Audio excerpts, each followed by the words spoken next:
कर्मों का जो पैटर्न होता है वो कैसा, एक खास तरह के व्यक्ति आपके जीवन में क्यों आते हैं, क्यों एक खास तरह की नैन नक्श आपको पसंद आते हैं, ऐसे ही चेहरा, ऐसी ही आंखें, ऐसी ही नाक, ऐसा ही मुंह आपको पसंद आता है। फॉर एग्जाम्पल जैसे हम एक सामान्य, इंडिया में हम एक सामान्य चेहरे के साथ आते हैं।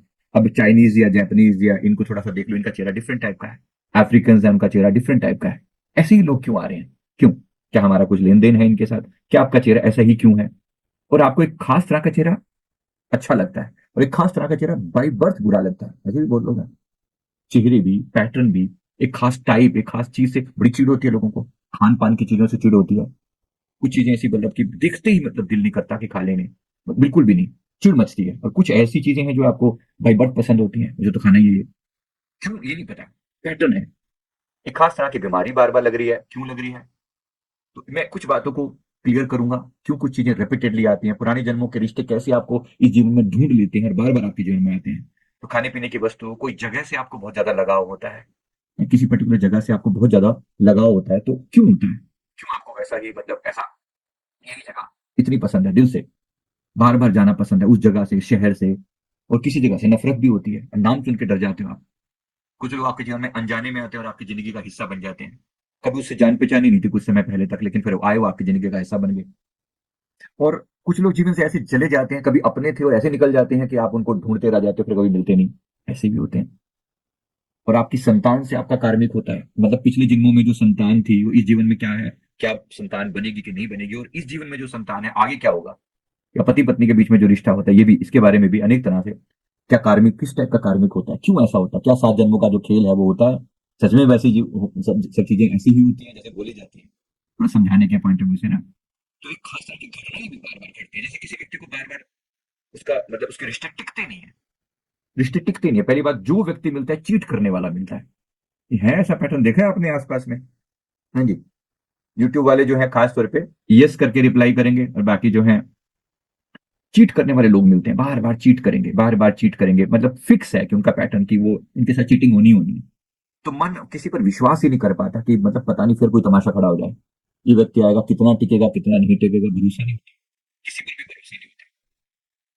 वो दिल ऐसा किसी ने मेरा थोड़ा टाइम बना, वो बर्बादी की तरफ ऐसा मुड़ा, वो जो एक बार में सुधार करना चालू होते थे, ये नहीं पता लगता कि वो कब मतलब किस तरफ वो जा रही है चीजें, समझ नहीं आके देता। वो घटनाएं, वो बातें रिपीट क्यों होती हैं? बड़ा मतलब एक सोचने की बात है, बड़ा समझ की बात है भाई। ये ऐसा कुछ तो हो रहा होगा आप ही के साथ, क्यों? कोई घटना, कोई डेथ, इवन मृत्यु भी, कई कई इतनी अजीब मृत्यु होती है लोगों की। कोई व्यक्ति सोच में पड़ जाता है, यार इसी के साथ क्यों, या मेरे ही साथ क्यों, या मेरी इस रिश्तेदार के साथ ऐसा क्यों हुआ। मृत्यु का भी एक पैटर्न है अजीब सा। कुछ खेल ऐसे जो बिल्कुल समझ से पार होते हैं। तो कुछ बातों के मैं जवाब यहाँ पर दूंगा, आप अपने खुद के भी कुछ क्वेश्चन हो तो नीचे उसमें डाल सकते हैं, पूछ सकते हैं। जरूर पूछने का प्रयास, यूट्यूब वाले जरा वीडियो को लाइक भी कर दें भाई। एक तो लोगों को समझाने में बड़ा समय लग जाता है, जरा वीडियो को लाइक भी कर दें। सभी लाइक कर दें, इंस्टाग्राम वाले, यूट्यूब वाले वीडियो को लाइक कर दें अच्छे से। राइट, तो ये पैटर्न किस प्रकार से बनता है और क्यों बनता है, इसको हम थोड़ा विस्तार से समझते हैं। पहली बात तो, एक बात को याद रखते हैं कि मतलब इसको अच्छे से याद रखते हैं, जो भी कुछ हो रहा है कार्मिक तो है। पहले मैं संतान वाला पार्ट कुछ कवर करता हूं आपको, कुछ पैटर्न समझाने के लिए। फिर पति पत्नी वाला, मतलब चीटिंग होना, एक्सीडेंट होना, खास तरह के व्यक्ति का जीवन में आना या जाना, ये खास तरह से चीट करना, वो भी आपका एक पैटर्न है जो बार बार रिपीट होता है जीवन में।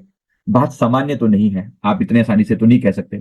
संतान के बारे में मैं एक बात बताता हूँ, फिर कुछ और लोगों के बारे में बताता हूँ, मतलब कैसा होता है संतान जो होती है वो किस टाइप की कार्मिक होती है। तो खास तौर पे अब इसमें 4 टाइप की जो संतानें होती है, मैं आपको कुछ बातें पहले बताता हूँ। पहले तो संतान जो है, शत्रु है कि मित्र है ना, शत्रु पुत्र, मित्र पुत्र, पुत्री, इस टाइप के होते हैं। न्यूट्रल होते हैं, उनका कुछ पैटर्न होता है। 2-3 बातें समझेंगे तो आपको अच्छा लगेगा समझने में।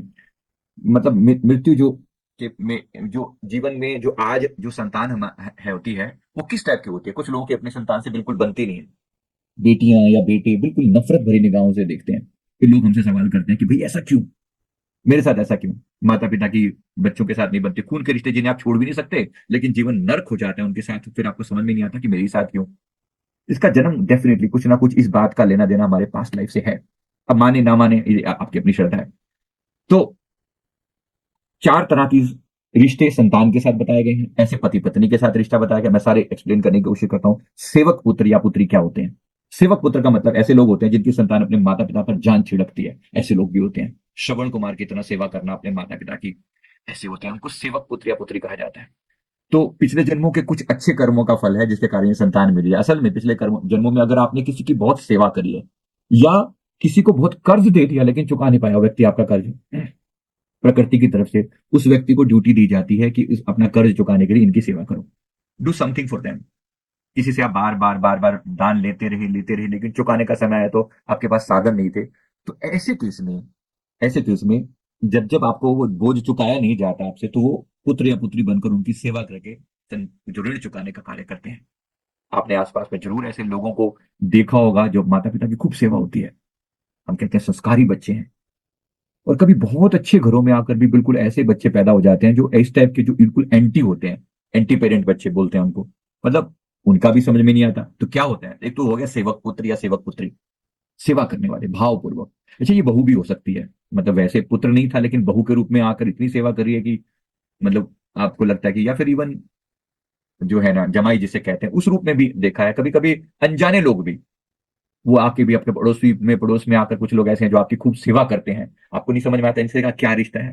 डेफिनेटली आपने इनको कुछ ना कुछ कर्ज दिया था, कुछ ना कुछ आपने इनको पर एहसान किया था, जो ये इस जीवन में आपके जीवन में आते हैं और आपकी सेवा करते हैं। धन्यवाद जरूर दीजिए परमात्मा का, जिन्होंने ऐसे लोगों को आपके जीवन में भेजा है जो आपके जीवन को सुखद बनाते हैं। पर एट द सेम टाइम उनसे अटैच मत हो जाइए, वरना ये पैटर्न चलता रहेगा। जो व्यक्ति आपके साथ एक अकार्मिक अकाउंट क्लियर करने के लिए आया, मान लीजिए आपने उसको किसी जीवन में 10 लाख का कर्जा दिया था, एक उदाहरण दे रहा हूँ सिर्फ बात करने के लिए, उस समय ऐसे रहा हो कि नहीं रहा हो वो डिपेंड करता है। तो 10 लाख का कर्जा किसी को आपने दिया था किसी जीवन में, लेकिन वो चुका नहीं पाया। इस जीवन में जब तक वो 10 लाख का हिसाब किताब आपका पेंडिंग है, तब तक वो आपकी सेवा करेगा ही करेगा, करेगी ही करेगी, किसी ना किसी रूप में। फिर एक समय के बाद जैसे ही वो टाइम पीरियड पूरा होगा, this person will go away from your life, ये आपके जीवन से निकल जाएगा, निकल जाएगी। फिर हम कहते हैं ऐसा क्या गलती हो गई, चाहे वो कोई भी क्यों ना हो, ये पति पत्नी के रूप में भी हो सकते हैं। पत्नी आती है सेवा करने वाली, लेकिन एक समय के बाद छोड़ के चली जाती है। पति होता है प्यार करने वाला, केयर करने वाला, समझ वाला। बच्चे हो सकते हैं, कोई व्यक्ति केयरिंग आसपास में किसी रूप में भी हो सकता है। अब ये रिश्ता कैसा होगा, ये भी बहुत सारी बातें कार्मिक पर डिपेंड करती हैं कि वो व्यक्ति आपके जीवन में किस रूप में आएगा। ऐसे टीचर भी होते हैं, ऐसे गुरु भी होते हैं जो गुरु टाइप की हस्ती में होते हैं, जो आपके जीवन को कुछ सिखाने के लिए आते हैं। उसके ऊपर भी कवर करता हूँ। पहले तो ये पुत्र वाला जो रिश्ता है ना, इसको कवर करना समझना जरूरी है। तो सेवक पुत्र या पुत्री के रूप में आना, हम वैसे पुत्र की बात कर रहे हैं लेकिन इसमें हम सारे रिश्तों को इंक्लूड करके चल रहे हैं। तो श्रवण कुमार टाइप का सेवक पुत्र। इसके अलावा जो जो हमने ऋण वाली बात करी, ऋणानुबंध कहते हैं जिसको। ऋणानुबंध का मतलब लेन देन, पैसे का, ऋण का लेन देन किसी भी तरह से। किसी ने पिछले जीवन में किसी का धन दबा लिया हो या फिर कर्जा लेकर उसे जानबूझकर ना चुकाया हो, ऐसे लोगों के घर वो व्यक्ति जिसने कर्ज नहीं चुकाया है संतान के रूप में पैदा होता है और माता पिता के खर्चे का कारण बनता है। ऐसे भी उल्टा भी है, जो व्यक्ति आपके जीवन में आएगा और आपका पैसा जो है वो बर्बाद करवाएगा, खराब करवाएगा। वो पुत्र के रूप में हो सकता है, पुत्री के रूप में हो सकता है, बहू के रूप में हो सकता है, हो सकती है, एनीथिंग। मैंने कहा ना, रिश्ते कोई भी हो, ये कहने का एक उदाहरण पेश कर रहा हूं, लेकिन सारा खेल इस ऋणानुबंध का है। क्या आपने ऐसे जीवन में लोग देखे हैं जिनके साथ इसी टाइप का रिश्ता रहा, जिसने खर्चा करवाया हो, बस किसी तरीके से इसके ऊपर खर्चा होता जा रहा है। बड़ा खतरनाक होता है, बड़ा खतरनाक होता है। एक स्टोरी छोटी सी बताता हूँ, ये वैसे तो घटी हुई घटना है लेकिन उसको स्टोरी के रूप में बता रहा हूँ तो शायद समझना आसान होगा। एक सेठ के यहाँ पर एक बेटा पैदा हुआ और बचपन से ही वो बेटा जो है बीमार, मतलब एक सेठ के यहाँ बेटा पैदा हुआ, बेटे के रूप में वो बीमार। तो ये स्टोरी इंपॉर्टेंट है, समझनी जरूरी है, ताकि आपके बहुत सारे प्रश्नों के उत्तर आपको इसमें मिल जाएंगे। तो वो जो वीडियो को लाइक कर दें थोड़ा सा, सभी से मेरा निवेदन है। जो ये यूट्यूब वाले हैं तो ये तो जरूर लाइक कर दें, और जो यहाँ भी बैठे हैं वो जरा यूट्यूब पे थोड़ा सा लाइक कर देंगे, इंस्टाग्राम पे लाइक कर देंगे तो ज्यादा अच्छा रहेगा। तो सेठ के यहाँ पर एक बेटा पैदा हुआ, उस बेटे को के ऊपर खूब पैसा खर्चा हुआ बचपन से ही, मतलब उसकी बीमारियां, वो बीमार ही रहा, इधर से उधर से उधर से उधर से उसके कई। उसके बाद जो है एक सर्टेन टाइम आया कि उसकी जो है शादी कर दी गई। शादी मतलब वो बड़ा हो गया, शादी उससे पहले बहुत सारे खर्चे हुए, बहुत सारे बार बार बीमार होता रहा। फिर एक सर्टेन टाइम के बाद पढ़ाई लिखाई पे खर्चा हुआ, उसके बाद शादी कर दी गई। शादी के बाद जो है पत्नी जब घर में आई तो उसके कुछ ही दिनों के बाद वो बच्चा बीमार हो गया, और बीमार हो गया, पहले भी बीमारी था और बीमार हो गया। अब बीमार हो गया तो उसके बाद फिर उसके ऊपर बहुत खर्चा किया गया, तभी भी वो मतलब उसको ठीक होने का कोई नाम निशान नहीं था।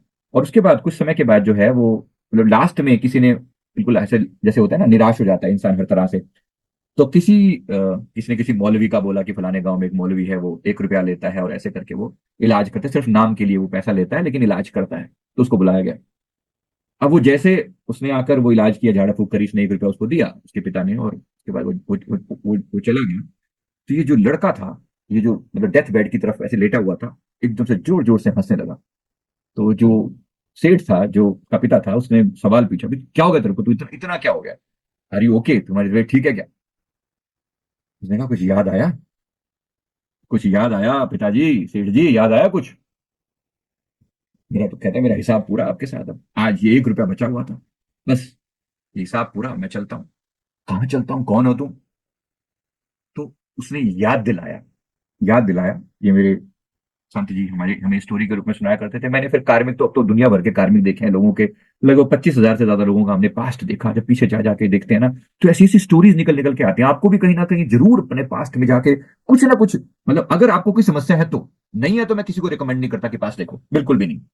लेकिन फिर भी एलपीआई करके एक चीज होती है, एलपीआई में होता है कि एक एक पास्ट नहीं देख रहा हूं, मैं ये नहीं देख रहा हूं, मैं अपनी जर्नी देखना चाहता हूं, मैं हूं कौन। उसको हम एलपीआई बोलते हैं, लाइफ पर्पस इंक्वायरी। मतलब उसमें हम जर्नी बताते हैं, 10 20 30 40 जन्म एक साथ पिछले, उनका कंक्लूजन क्या था, क्यों मैं ऐसा हूं जैसा मैं आज हूं, अच्छा क्या बुरा क्या क्या किया मैंने पिछले, एक पैटर्न क्या रहा है मेरे लाइफ का। इस पैटर्न को समझने के लिए एलपीआई बनाया गया है। ये सर्विस है, ऑफिस के नंबर पे कॉल करके आप पूछ सकते हो, कभी इच्छा हो तो करना। नहीं तो ठीक है, कोई बात नहीं, बात को समझाने की मैं कोशिश कर रहा हूँ। मैं जो अभी एग्जाम्पल बता रहा हूँ, अब ठीक है, उस समय ये जो बात की जा रही है, हमारे संतों ने स्टोरी बताई थी। तो उसमें उसने कहा, उस इस लड़के, ये जो लड़का था, इसने कहा कि आप याद कीजिए, इसी जीवन की बात है ये, इसी जीवन की एक घटना है। आप बिल्कुल जब यंग एज में होते थे, आप यंग एज में होते थे, और मैं भी उस समय एक फौजी था, मेरा पिछला जन्म एक फौजी का था।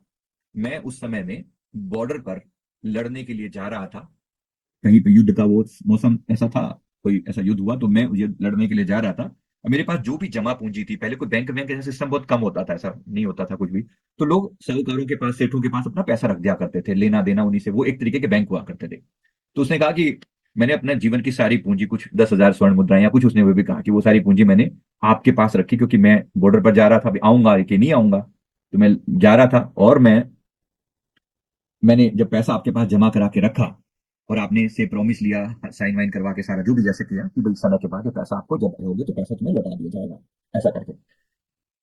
उसके बाद मैं जब लौट कर आया, मैं जब युद्ध खत्म हो गया, मैं कई सालों के बाद लौट कर आया और मैंने अपना पैसा मांगा, तो आपकी नीयत बिगड़ गई। कौन सा पैसा, कैसा पैसा, याद आया कुछ? उसके पैरों के नीचे से जमीन निकल गई, सारी बातें सुन के। अच्छा, ऐसा हुआ, बिल्कुल हुआ था, उसको याद तो था, इसी जीवन की घटना थी ये। जब मैं यंग था तो ऐसी घटना हुई थी, तो इसने क्या किया, वो जो फौजी था, इस फौजी को इस फौजी को जब इसने थोड़ा हल्ला वल्ला मचाया कि भाई मेरा पैसा था, और ये देखो तुम्हारे फलानी डेट थी, इस डेट पे ये था वो था, हिसाब किताब दिखाया और तुम्हें दिया था, ऐसा करके, और तुम इनकार कर दिया तुमने बाद में, फिर उसने, क्योंकि वो फौजी था, तो कोर्ट वोट में भी डाल दिया उसने, ऐसे करके। तो जब हल्ला वल्ला मचने लगा, तो सेठ ने देखा कि सब मामला बिगड़ रहा है और मेरे अगेंस्ट जा रहा है, मुझे इतना पैसा भी देना पड़ेगा और मेरी बेइज्जती भी होगी। तो उसने उसी फौज के एक डॉक्टर के साथ कुछ साठ गांठ करके उसको कुछ पैसा खिला के उसको बोला कि इसको जहर का इंजेक्शन दे दे, और उसको जहर का इंजेक्शन दे दिया गया और मार दिया गया।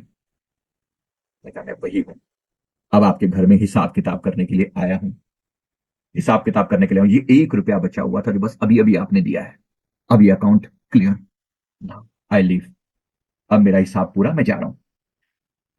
सेठ की हालत तो खराब हो चुकी थी, सारी बातें याद आई, जो मेमोरीज रिकॉल होती हैं, जीवन भर एक एक पैसा जो स्पेंड करता जा रहा था इसके ऊपर, वो सारी बातें एकदम रिकॉल होते होते थे, कहां कहां पैसा खर्च करवाया इसने, आते ही बीमार, यहाँ बीमारी, उस बीमारी में उसको दिया, इसको दिया, उसको दिया, यहाँ दिया, वहां दिया, पता नहीं कैसे कैसे खर्चा करवाया।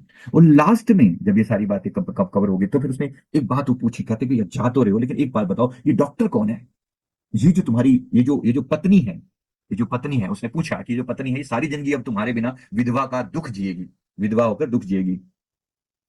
तो उसने कहा, उसके पुत्र ने कहा, ये वही डॉक्टर है जिसने जहर का इंजेक्शन मुझे दिया था, जिसके कारण मेरी मृत्यु हुई। बस ये पाप का भागीदार है, इसका एक कृत्य है, अब इसको सारा जीवन विधवा का जीवन जीने पर मजबूर करेगा, ये ऐसे ही तिल तिल करके जिएगी और मरेगी, और इसका विवाह भी नहीं होगा, ये ऐसे ही जिएगी इसी तरह से। ये वो डॉक्टर उस स्त्री बन के आया, ये सारा खेल है कार्मिक। कोई किसी को किसी रूप में कोई ये माने कि भाई ये नहीं नहीं ऐसे ही, अरे हम तो विश्वास नहीं करते। तुम आप अपने घर बैठो, अगर आप विश्वास करो कि नहीं करो, कोई हम किसी को जबरदस्ती तो करवा नहीं रहे, आपकी मर्जी है करो कि नहीं करो। बट एक्सप्लेन कौन करेगा अदरवाइज? आपकी स्टोरीज को, आपकी प्रॉब्लम्स को एक्सप्लेन कौन करेगा? जीते रहो फिर उसी बोझ के अंदर जैसे जी रहे हो। तो बात को जरा समझना, गहरी है। एक एक रिश्ता है ऐसे ही आपके जीवन में, अच्छा तो अच्छा और बुरा तो बुरा। मैंने कितने लोगों के, 25,000 से ज्यादा मैं बोल रहा हूँ पास्ट लाइफ देखे हैं, अलग अलग रूपों में देखते हैं, घूम घूम करके वही रिश्ते जिसको सोल फैमिली बोलते हैं। सोल फैमिली बार बार आती है और ये ढूंढती है अपने रिश्तेदारों को। ये रिश्ते जो है बार बार अपने अपने लोगों को सर्च करते हैं, ढूंढ ढूंढ के उन लोगों के साथ कनेक्ट होते हैं।